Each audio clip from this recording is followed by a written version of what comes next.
Hello everyone, I am Shashi, your English educator from Vidyashi Academy, and today I am here with you with letter number first, that is a letter to God. This is the chapter of class 10th English NCERT book First Flight. So let's begin with the chapter. But before starting it, we are going to take an overview of this chapter, that who is the character of this chapter and what is the story behind it. So let's begin with that. They say faith can move mountains. It means that people और we all believe कि जो faith होता है वो mountains को भी move कर सकता है, यानी पत्थर को भी हिला सकता है. But what should we put our faith in? लेकिन हमें हमारा जो faith है वो किस में रखना चाहिए? क्या हमें हमारा विश्वास इंसान में रखना चाहिए, पत्थरों में रखना चाहिए, टेबल में, चेयर में, दीवार में, किस चीज में रखना चाहिए? This is the question this story delicately poses. यही सवाल है हमारे सामने जो स्टोरी पॉज करती है, हम लोग को शो करती है. Now this is the important paragraph. Lencho is a farmer who writes a letter to God. Lencho एक किसान है, फार्मर यानी किसान, और ये लेटर लिखता है किसको? गॉड को. When his crops are ruined, जब उसकी क्रॉप्स यानी फसलें रूइंड हो जाती है, यानी कि खराब हो जाती हैं. उसकी जो क्रॉप्स है वो कैसे खराब हुई, कैसे रूइंड हुई? Asking for 100 pesos and he demanded to god for 100 pesos. Pesos is the currency.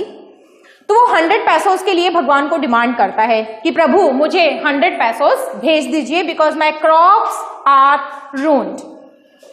Now, does Lencho's letter reach God? Now, this is the question to the readers. क्या लेंचो का जो लेटर है वो God तक पहुंचेगा, पहुंचता है? God send him the money, और क्या भगवान उसको पैसा सेंड करते हैं? Think what your answers to these questions would be. अब ये जो राइटर है वो इस क्वेश्चन का, इन क्वेश्चंस का जो आंसर है वो रीडर्स पे छोड़ देते हैं और बोलते हैं कि आप भी इमेजिन कीजिए क्या ऐसा हो सकता है. बट आई सपोज कि ऐसा नहीं हो सकता. And guess how the story continues before you begin to read it. और स्टोरी कैसे कंटिन्यू होती है आप इसको जब पढ़ते हो तो. Let's begin with the story. Yes, now let's begin with the story. The house, the only one in the entire valley, sat on the crest of a low hill. Means that घर एक entire valley में एक अकेला ही घर था जो कि low hill के crest में था, यानी कि पहाड़ी एरिया था, और वहां पे उस वैली के अंदर एक सिंपल और अकेला घर था एक किसान का. And who was the farmer? He was Lencho. From this height one could see the river and the field of ripe corn dotted with the flowers that always promised a good harvest. Now what's that? कि from this height, crest का meaning होता है top of a हिल. तो उस top of a हिल पे जो entire valley था उसके टॉप पे सिर्फ एक ही घर था.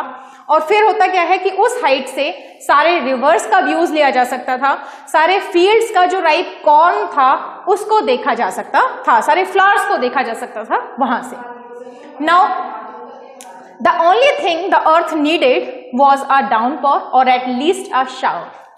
अब जो जरूरत थी जिस चीज की, the only thing the earth needed, earth को जिस चीज की जरूरत थी वो क्या था? डाउनपॉर था या फिर शावर था. यानी कि या तो थोड़ी तेज बारिश हो जाए, तेज भी ना हो तो थोड़ी छीटा छाटी तो हो ही जाए, यानी बारिश आ जाए, उसकी जरूरत थी. Through out the morning Lencho who knew his fields intimately had done nothing else but see the sky towards the northeast. अब क्या होता है? मॉर्निंग में लेंचो बैठा हुआ है और अपने खेतों की तरफ देख रहा है, और देखता क्या है? He was waiting for the shower. वो शावर के लिए वहां पे वेट करता है, बारिश के लिए वेट करता है और स्काई की तरफ देख रहा है. Yes, let's move. Now we were really going to get some water, woman. अब वो जो लेंचो है वो अपनी वाइफ को बोलते हैं कि वुमन, यानी कि अब हम डेफिनेटली थोड़ा पानी हमें मिलेगा, क्योंकि वो आकाश की तरफ देख रहा है और उसको वहां पे क्लाउड्स दिखाई दे रहे हैं. The woman who was preparing supper replied yes god willing. उसकी जो वाइफ है वो उसको रिप्लाई करती है, जो कि उस टाइम पे सपर प्रिपेयर कर रही थी, खाना प्रिपेयर कर रही थी. वो बोलती है यस गॉड विलिंग, हाँ भगवान की ऐसी ही इच्छा है, हम लोग को जरूर से पानी मिलेगा, हमारे क्रॉप्स को जरूर से पानी मिलेगा. Now the older boys working in the field, उसका जो बड़े बच्चे हैं, उसके जो बड़े लड़के हैं वो फील्ड्स में काम कर रहे हैं. while the smaller one were playing near the house until the woman called them all. और जो छोटे वाले हैं वो घर के पास में ही खेल रहे हैं, जब उनकी जो मदर है वो उनको बुलाती है और क्या बोलती है, come for dinner. It was during the meal that just Lancho had predicted. Big drops of rain began to fall. Now they all were taking their dinner and now the raining started heavily. Big drops of rain began to fall. बड़ी बड़ी बूंदें बारिश की गिरना शुरू हो जाती हैं. In the northeast, huge mountains of the clouds could be seen approaching. और north east से बड़े बड़े mountains of clouds यानी कि बहुत बड़े बड़े बादल दिखाई दे रहे थे उनकी तरफ पहुंचते हुए. The air was fresh and sweet. बहुत ठंडी ठंडी हवा चल रही थी. The air was fresh, ताजी हवा चल रही थी.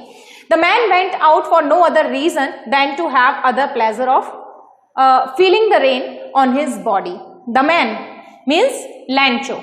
He went out for no other reason. अब जो लैंचो है वो किसी दूसरे रीजन से बाहर नहीं जाता, वो सिर्फ क्या क्यों जाता है, because he wanted to take the pleasure of feeling the rain on his body, because since a long time they have not taken it. तो उन्होंने जो बारिश है उसका आनंद नहीं लिया था, इसलिए लैंचो कहाँ जाता है, प्लेजर लेने के लिए अपने घर से बाहर जाता है बारिश का. And when he returned he exclaimed, these aren't raindrops falling from the sky, they are new coins. The big drops are 10-cent pieces and the little ones are 5s. And what he says कि जब वो वापस घर के अंदर return करता है, वापस आता है, तो एक्सक्लेम करता है अपनी वाइफ को उसने किया कि ये जो है रेन ड्रॉप्स जो फॉल हो रहे हैं स्काई से वो न्यू कॉइन्स हैं. These are not rain drops, these are new coins. The big rain drops are 10 cent pieces and the little ones are 5. जो बड़े बड़े रेन ड्रॉप्स हैं वो 10 cent पीसेस हैं और जो छोटे रेन ड्रॉप्स हैं वो 5 cent पीसेस हैं. Let's move further. Guys, in this story we are going to continue with the half part of the chapter. Okay, with a satisfied expression he regarded the field of ripe corn with its flowers draped in a curtain of rain. Satisfied expression he regarded the field of ripe corn with its flowers. अब जो लैंचो है वो satisfied है, उसके चेहरे पे satisfied expressions visible हो रहे हैं और वो अपने ripe corn जो कि with flowers है वो देख रहा है उसको. Draped in a curtain of rain. Draped का मीनिंग होता है covered, और जो उसके वो जो ripe corn है वो कर्टेन उस पे किसका आ जा रहा है, बारिश का कर्टेन, यानी कि बारिश की बूंदों के बीच में है वो. But suddenly a strong wind began to blow and along with the rain heavy large hailstone began to fall. अचानक से क्या होता है, suddenly strong wind began to blow. बहुत तेज हवा चलने लगती है. Now along with the rain very large hailstorm began to fall. और उस तेज हवा के साथ में large hailstones begin होते हैं, यानी कि बहुत बड़े बड़े ओले गिरने लगते हैं. And these truly did resemble new silver coins. और ये वास्तव में ऐसा लग रहा था कि सिल्वर कॉइन्स हैं, यानी चांदी के सिक्के हैं. Those hailstones were looking like the silver coins. Okay, the boys exposing themselves to the rain ran out to collect the frozen pearls. Frozen pearl means hailstones. जो उसके बच्चे हैं वो अपने घर से बाहर जाते हैं कलेक्ट करने के लिए, किसको, ओलों को, या फिर कहें तो hailstones को, या फिर frozen pearls उनको बोला गया है. किसको, ओलों को बोला गया है frozen pearls. Yes, let's move further. I hope story आपको क्लियर हो रही होगी. Yes, it's really getting bad now, exclaimed the man. अभी man, we are getting this word man repeatedly, so this stands for Lancho. तो लैंचो बोलता है really getting bad now, exclaimed the man. लैंचो बोलता है बहुत बुरा होने वाला है, ऐसा लग रहा है मुझे. I hope it passes quickly. मैं आशा करता हूं कि ये hailstone जल्दी से पास हो जाए. It did not pass quickly. For an hour the hail rained on the house.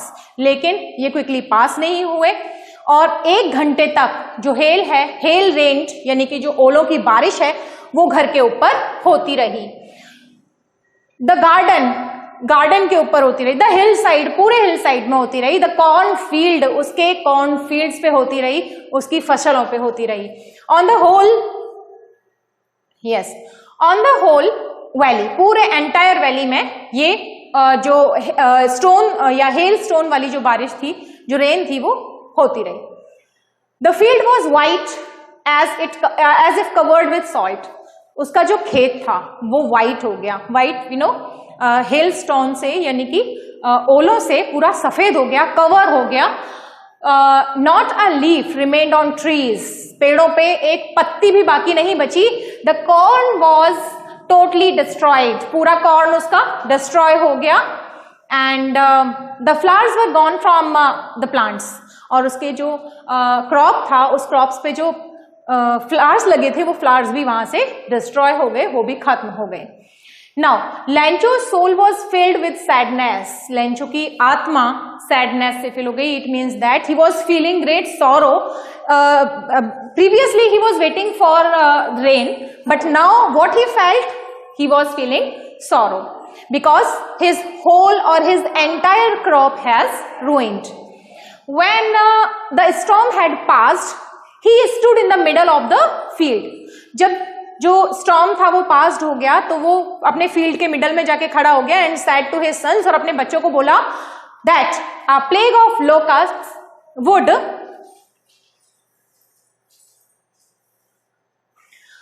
have left more than this, यानी कि इससे ज्यादा तो लोकट्स यानी कि ये जो कीड़े होते हैं जो कि कॉर्न को अपने को डिस्ट्रॉय कर देते हैं, कि इनसे ज्यादा तो वो भी नहीं करते, यानी कि वो भी कम करते, लेकिन इस बारिश ने तो, इन हेल स्टोन्स ने तो सारा ही क्या कर दिया, रुइंड कर दिया है।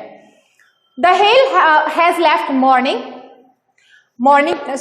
Sorry this is not morning, nothing, the hail has left nothing, ओलो ने कुछ भी नहीं छोड़ा। This year we will have no corn, और लेंचो बोलता है कि इस वर्ष हमारे पास में बिल्कुल भी कॉर्न नहीं होगा। We will complete it till here only. That night was the sorrowful one, उस राइट सॉरोफुल वन थे वो सभी, यानी they were feeling, they all were feeling sorrows, they all were very sad, they were not in a good mood. Previously they were waiting for that rain, but this rain had destroyed their everything, that's why they all were sad. All our work for nothing, सारा उनका काम खत्म हो गया। There is no one who can help us, ऐसा कोई भी नहीं है जो हमारी हेल्प करेगा। we will all go hungry this year। और लेंचो बोलता है कि अपने बच्चों को, अपनी वाइफ को, कि इस साल हम सभी भूखे रहेंगे। Guys, we will do these questions in the next video, okay? And we will start the second part from this portion. So till then, have a good day to all.